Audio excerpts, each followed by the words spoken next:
We have arrived at the penultimate episode of Mysterious Disappearances, and for a show that has done a fantastic job of faithfully adapting the manga, we now have Ren sacrificing himself to send Oto back to her world. Wait, what? This isn't in the manga? Oh, this is curious. We really are shaking things up now, because just about everything that you've seen in episode 11 of Mysterious Disappearances is not, I repeat, is not in the manga at all. Right at the very end, in the penultimate episode, we are blazing an all-new trail. So let's see what this episode is doing with the setup of the previous canon material. Hi there everyone, Lars here from Camille's Harem, not just a podcast for novice writers by novice writers, but also a YouTube channel by novice writers for novice writers. Because writing is an adventure, it's more fun with friends. So for a really quick bit of compare and contrast, in the manga, when the big cat comes to attack Ren, all of these other cats come on in, and Sumireko has to fight hard to save Ren from just being utterly annihilated. He gets so damaged, though, that his entire body needs to be rebuilt. And so during this time, Sumireko gathers together everyone that she's made friends with along the way and begins investigating where the King of Cats has come from, but specifically where all of these other cats have come from as well, because she knows that the big black cat is a stray. So what if she works to find this cat's owner? And it takes her on this incredible adventure to figure out where all these cats have come from, why the King of Cats is doing what she's doing, and what the story behind the King of Cats is, which leads to an incredibly emotional moment at the end of that arc. And Ren is saved, and it is made very clear at the end of that arc, as it was made in this episode, that Ren is running out of time, setting up one of the big reveals of who he really is. Now, instead, in this episode, Ren takes all of the items that he has managed to collect throughout the series thus far and petitions the Kisaragi station for a ticket to send Oto on home. However, the station's like, oh no, you're probably not going to get your ticket this time, and you're running out of time too. What are you going to do? Ren decides, now of all times, to give himself up as a ticket to make sure that Oto is able to return to her world. Ren is unable to do so because he doesn't belong at all. And I'm going to reserve the spoiler as to why that is, to see what they do in the final episode.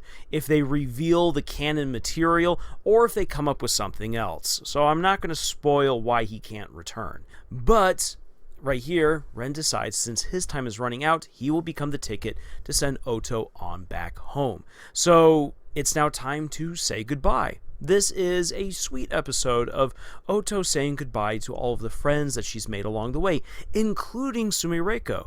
And I love that you get to see how the plant that she forgot at Sumireko's apartment has begun to grow and flourish in that nasty little corner, and has become a beautiful plant. On top of that, Sumireko has been doing a fantastic job of transcribing all of the adventures that she's been having with the brother and sister and transforming them into an all-new book. And not only has she been doing that, but congratulations! A publisher wants to publish her book! Yay! She's finished with the first draft, and it's now time to hand it off to the editor. Which, I'm just going to say this, that is one of the big benefits of being a traditionally published author. You can write your first, second draft. Preferably, you as the author should make sure that you're not turning in your first draft, but rather maybe your second or your third draft into your publisher, and then they, working with their editors and their teams, mull everything over, make sure that it is a far better book in terms of grammar, that everything is nice and concise, that everything agrees, the characters are strong, the plot is strong, yada yada yada. They turn it back to you with all of the notes and they say, okay then, fix what you gotta fix, and then boom, we are getting it ready for publishing. Time to get the cover artist and whoever else we need to make this nice and beautiful. Sumireko is getting to live that life, something that us self-published authors can only dream of. So things are looking really good. Sumireko is glad for Ren and Oto that they finally get to go on home. And she's like, wait, but before Ren goes, he's got to read my novel because he promised to do so. And then you guys can go. However, it has not yet been entirely revealed that Ren is giving himself up as the ticket. This is the twist. Now, does this really work with everything that we've gotten thus far? Especially, for instance, when you include the little bit with him and Sumireko at the beginning with the swimsuits, which, they removed so much explicit material for that. You would think that everything is set up for these two to at least have some sort of heartfelt goodbye, but it looks as though Ren is going to try to bow out as quietly as possible without Oto or anyone else learning of his sacrifice. Does this jive with his character? Does this work with the story as it has so far been put together? And does it take away from the reveal of the King of Cats, who's been slowly built up in the background from episode to episode? I'm going to say that, well, in a way, this does fit Ren's character, considering how private he is supposed to be and how he plays a lot of things close to the chest. He doesn't want Oto or Sumireko to know the full nature of who he is, as well as the full nature of the Kisaragi station. However, given how close he is to Oto and to Sumireko, it does seem like a bit of a jerk move to not let them know, and so I'm having a hard time figuring out how much I really like this change. One thing I definitely don't like is how this really does sidestep the introduction to the King of Cats, because this arc in the manga is a really good heavy hitter. For one thing, it's because this is the arc where Sumireko is supposed to really grow up as the protagonist of the story, where she is the one who is really putting everything on the line to try to save Ren. And she goes through hell and back in order to make that happen, and we get to see her putting her detective skills to use, relying on all the friends that she's made, and even getting a boost from several cursed objects along the way. Everything that's happened in the story up until this point all comes together, so that way Sumireko can be the heroine of the story and save Ren and Oto from the King of Cats. But because we've now altered the trajectory, Sumireko is no longer trying to save Ren and Oto. Instead, she's just making sure that they're able to go on home. We've completely sidestepped all of the drama, all of the mystery, all of the action that's going to come with the King of Cats. Ren is basically bowing on out. This makes me wonder, do the anime writers, the adapters, are they planning on just ending the series here with one season? Quite possibly so, and that's a little bit of a shame considering that there's still so much more of the manga left to adapt. And again, just you're taking away from what's supposed to be a really fun climactic arc, and we're focusing more on this story, which may or may not jive really well with Ren's character. This is a deviation that I am honestly surprised with. And the only reason why I can think that they would go this particular route is because, they're intending to end the anime adaptation within just one season. They've had their fun, but the studio isn't planning on hanging their hat and extra money and resources on making a second season. And that was determined way back when. This isn't something that just simply happened a couple of weeks ago. We're like, you know what, maybe the viewership isn't really good, so let's change things. This was a deliberate decision made in the writer's room a long time ago. So to bring all of my ramblings together, I think the reason why the anime writers decide to go this particular route is because they do want to highlight the relationships that Sumireko has with Oto and with Ren. We see that Sumireko and Oto have largely made up for whatever kinds of conflict there was between them in the past, and as far as Sumireko and Ren go, this is the bittersweet goodbye. This is what the anime and the manga have promised since the very beginning, that there would be a parting of these characters. And we now get to see who Sumireko is going to be at the end of this journey.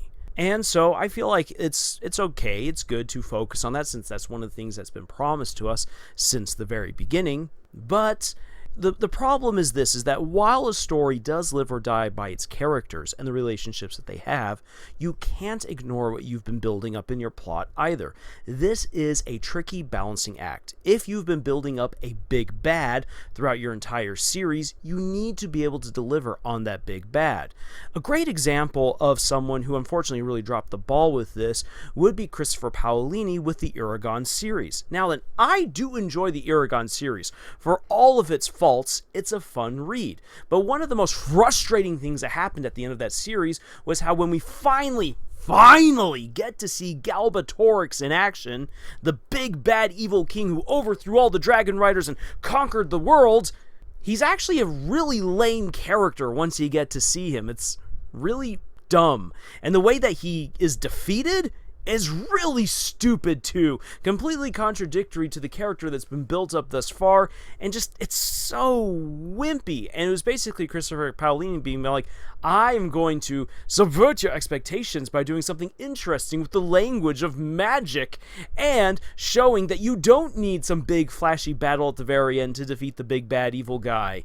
The thing is this, is that when you spend 4 books building up this horrible villain with all these amazing battles and whatnot, and you defeat him by making him feel depressed so he commits suicide with magic, that's a little lame and stupid. And it just doesn't work. It takes all the wind out of the story sails, and you don't really care where it goes after that. On top of that, Christopher Paolini then kind of dropped the ball with Eragon's character, but, well, whatever. He and I can argue about that later on down the road. Coming back to the anime, they're really going to focus on the relationships between Sumireko, Ren, and Oto, which is really good. But because they've spent so much time building up the King of Cats, and then they only have one real episode to resolve all of this buildup and this big villain that's been introduced, yeah, things are going to go at a pace that doesn't really work.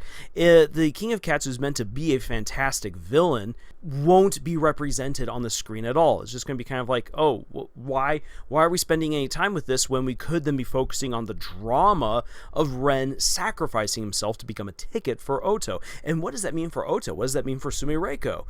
You're going to be taking away precious time from that by giving it to this villain who's not going to be properly executed the way that she was in the manga. And so ultimately in the final episode, there's going to be too much to handle and it's all going to fall apart. This comes down to an issue of pacing. And it comes down to an issue of understanding what is most important. Yes, the characters, again, are what a story lives or dies by. However, if you've had these 12 episodes to work with and you've been speeding on through them and you want to wrap this up, what they should have just done is just omit the King of Cats ultimately and just have the cats kind of be this interesting mystery in the background. That's a wink to the manga readers. And for the anime viewers, they might be wondering, well, what's up with the cats? And the answer is, read the manga. You'll find out. Huzzah! Everything works out. The people who are really interested will pick up the manga, spend good money on it, which is what the anime is there for, and then learn about the truth behind the cats, and then they can focus on the parting between Ren and Sumireko. However, by not doing that, again, just everything's just going to kind of fall apart there at the end. We're going to get a Game of Thrones kind of situation where you're just trying to do too much with too little time. As a writer of stories, if you have this big ultimate ending in mind that's meant to be bittersweet, with a big battle, with grand reveals, you need to make sure that you've not only done all of the work to properly set those up, but you need to give yourself time in order for that to come to life on the screen or on the page. Like with the Eragon books, at the very end, Galbatorix's end is contained in just 2 paragraphs across 2 chapters. That's dumb! 1 paragraph in one chapter, 1 paragraph in the other, and boom, that's the end of the big bad evil king. That's lame. That's awful. You'd want to have at least 1 full page, if not multiple pages, of great detailed dialogue, action, thoughts, all of that, to help us to fully internalize the end of the big villain. And then you want to make sure that you've got plenty of pages for the characters to interact as the bittersweet ending comes about. So one of the things that I love about the Beyonders series is that when you get the beautiful bittersweet ending at the end of the trilogy, everything is given room to breathe. Sure, you've just gone on this incredible adventure where all of the heroes should have died, and you're just so amazed that they managed to make it, and then you start crying at the end because you're like, oh my gosh, this isn't what I wanted, but it is what I wanted. No! And you get a beautiful 2.5 pages to bring everything together, and you realize what the main character has gone through, just how much he has grown as a person, and what he's ultimately giving up by the end of the story. We're not going to get any of that by the end of Mysterious Disappearances, at least with the anime, and that's a real shame because, again, the manga is fantastic, and I was really looking forward to seeing what they were going to do with the King of Cats in this adaptation, but it seems like that's not what we're going to get. And yeah, sure, I will be one of the first to admit, writing a good ending is difficult. There's so much that you need to do, so much that you got to wrap bows on, so many things you have to say. Maybe I don't need to address that. Maybe that's something that I can let the readers and the audience speculate a little bit on. I don't need to answer every single question. I just have to answer the most important, and I have to make sure that all of the characters that I've come to love and that you have come to love, that they are in the place that they need to be for the story to end. That's a whole lot of work to do. And again, you need to make sure that you've got the time to do it. So, if you're writing your own story, make sure that you don't just simply wrap up everything with a couple of pages and say, voila, it's done. Give your ending room to breathe, room to grow, room to be what it needs to be. Because the ending, along with the beginning, is one of the most important parts of your story. If a story doesn't end well, then what was the point to it all? So, let's see what they do in the next episode of Mysterious Disappearances. I'll be very curious to see how this all plays out. This is a little bit of a gut punch to me, but I am here for it. I mean, I've already dedicated about 3 months to this story, so hey, let's see how it ends. But in the meantime, if you're looking for more reviews, insights, analyses, writing advice, and so forth, then please check out our other videos here on our channel.